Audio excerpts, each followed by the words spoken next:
In this video, I'm going to show you how cron jobs can be exploited for privilege escalation purposes. Hi, I'm Chris. I'm a penetration tester and I do a lot of cybersecurity videos. If you're interested in that, go to my channel, subscribe and ring the bell so that you can get notified of all my upcoming videos. Alright, so we are on AttackDefenseLabs, which is a platform for practicing or growing your skills in cybersecurity and penetration testing in a safe and legal manner. And one of the channels, the one I'm going to walk you through today, is this one, Cron Jobs Gone Wild. What we need to do is to get root on the system by exploiting cron jobs. So there's a cron job scheduled by root that runs every few minutes and creates a tar file in the TMP folder. Okay, now if I click on the lab link here, that's gonna take me into a virtualized environment which is all accessible in the browser, as you can see, which is pretty cool if you ask me. So you're being given a unique IP address which is in the subdomain of AttackDefenseLabs, and this is your virtualized environment. Okay, so what we know is that we need to exploit cron jobs. Now, the first thing I did was to actually look for information on cron job privilege escalation, because this is what we're actually going to do. Because right now, if I am in the terminal here and I look at who I am, that is student. So what I want to do and what my goal is to actually elevate my privileges to the root account. Okay, so one of the, as I looked for resources for cron job privilege escalation, one of the resources that I found was this one on defense code, which is called Unix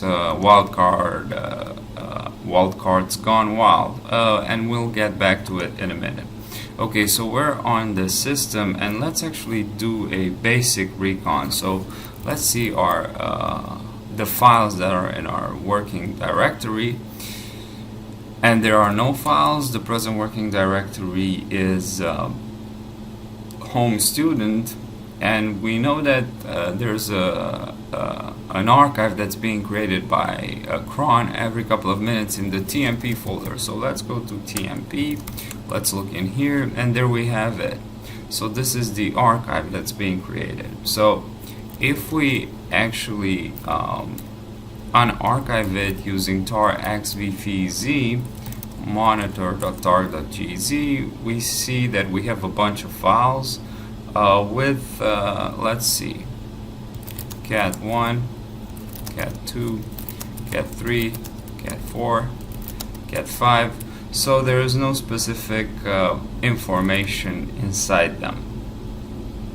Now, what we can do, or what I found common sense to do after this, is try to actually search for these files to see exactly where they might be located on the system. So we could use the find utility with the minus name parameter and then the file name, and let's actually pipe or direct redirect the standard error all into dev.null, so we can actually suppress it, so we don't show it. Let's see. Okay, so if I don't use the 2 greater than dev null, if I just let it run, it will also show the ones, the output that we get into the standard error, like with the permission denied ones. Okay, but let's look into this. So we've looked for the files that have number 4 in their name, because this way we might actually get an idea of where is the location of these 5 files. Probably one of the one that looks like more unregular would be the var log monitor. So let's actually go there. Let's cd into var log monitor. one of the most important aspects, so before I go forward, I would say that one of the most important aspects in penetration testing is to do proper enumeration. This is probably not one of the most, but probably the most important aspect, to do your enumeration, to actually try to understand everything behind what you're actually trying to accomplish. So let's see what's inside here, and as you can see, this is probably the folder that's being archived by Cron, because here we have the same files 1, 2, 3, 4, 5. To test this out, we could create another file in here inside this folder, wait for Cron to run, and then go to TMP and extract the archive to check if we have our new file in there as well. So let's actually echo something. Let's say echo this into 24. Let's see, ls-a. We have the 24 file. Okay. Now we'll actually wait for Cron to run, and then let's go to cd into tmp ls-a. Let's remove -r 1, 2, 3, 4, 5, and then wait for, I don't know, maybe 1 or 2 minutes to actually get the entire archive written again by Cron, and then unarchive it and see if we have our 24 file within the archive, and then move forward. Until that runs, we could go back into the resources section to actually into this resource to actually understand how we are going to exploit or leverage the tar command, in this case for arbitrary command execution, and most importantly in our case for privilege escalation. And this is actually the 4.3 section, so if you read this, you'll understand that this is really ingenious. At least that's how I see it. So I've learned that tar has two options, checkpoint and checkpoint action. And checkpoint action would allow a program or a command to be executed at checkpoint. So in this case, what we'll actually do, okay, before that, let's actually see tar xbfz, unarchive it again to understand if we have our file in there. So yes, 24 has been successfully archived using the cron job. Okay, so to actually exploit the tar command for privilege escalation, we'll be creating 3 files in the folder that cron runs the tar command over, and that's cd var log monitor. So we're back in here, and we'll be creating 3 files in this folder. One is going to be a bash file that will allow the user student to run root commands with no password, and that's really simple. If you know basic Linux commands, you'll really understand that this is really simple. And we'll also create 2 empty files, checkpoint and checkpoint action. This is going to be their file name. That would be taken as argument when the tar command runs. So this is actually the ingenious part, if you ask me.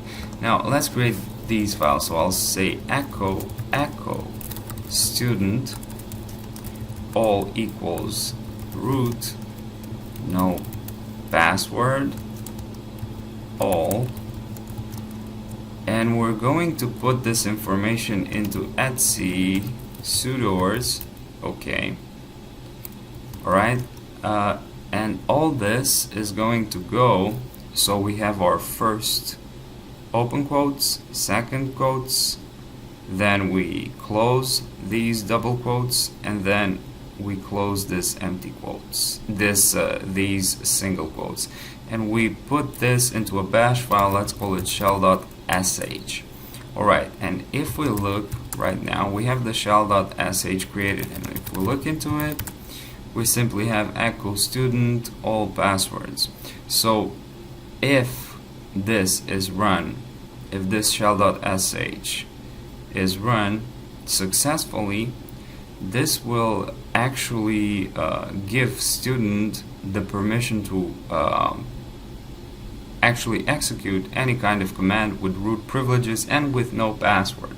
Okay, now the second file is going to be, let me see, let me actually make sure I get it right. So we don't, this is going to be empty, so we're actually going to create an empty file with the file name checkpoint action, which is this argument, and we want to execute what? Of course, we want to execute the x, so the attack command is going to be sh shell.sh. So this is going to actually be executed, or be executing the shell.sh file. Okay, alright, now let's see. So we have this file name, this checkpoint action file name, which is empty, so there's nothing in it in this checkpoint sh, but this file name is gonna be taken as an argument when the tar command runs, and that's actually really ingenious. I keep saying this. Okay, and the last one is going to be another empty file with the file name checkpoint equals 1. So we have another file, and this is also going to be taken as argument. Alright, and then what we have to do is simply wait for cron to run, and in the meantime we can check that we can check if we can switch to root with no password. So I would say sudo su, and we're being asked for a password. Okay,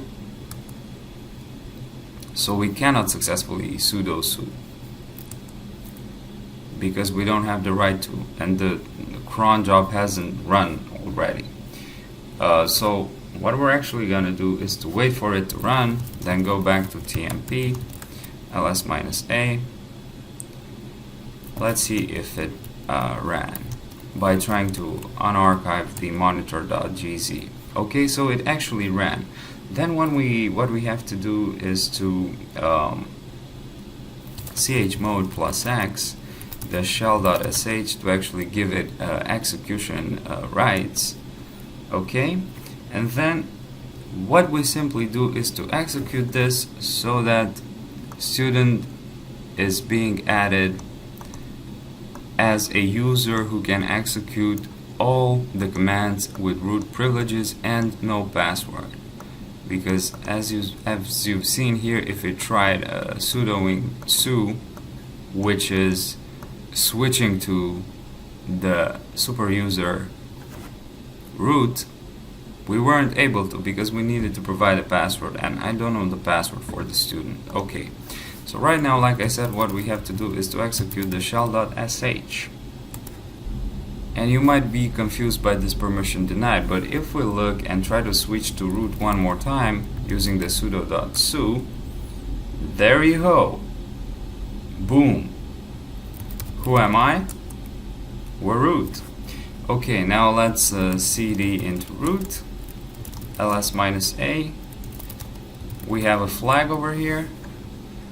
We just get this flag, copy, and then we simply paste it into the verify flags. Verify, verify. Okay, and there you have it. This was, in my view, a very elegant way to elevate your privileges in a system using cron jobs and tar. Now, I would say that the key here is to actually do your homework, and by that I mean that before you take on an attack vector, make sure to properly enumerate your target and have at least a couple of vectors of attack to try out. Alright, in the description of this video you'll find links for one-on-one penetration testing coaching with me if you want to become a penetration tester yourself. And you will also find links to my Python Basics course, in which I teach you the fundamentals of Python that you can later leverage upon in cybersecurity and penetration testing. Now with that said, until next time, thank you for watching.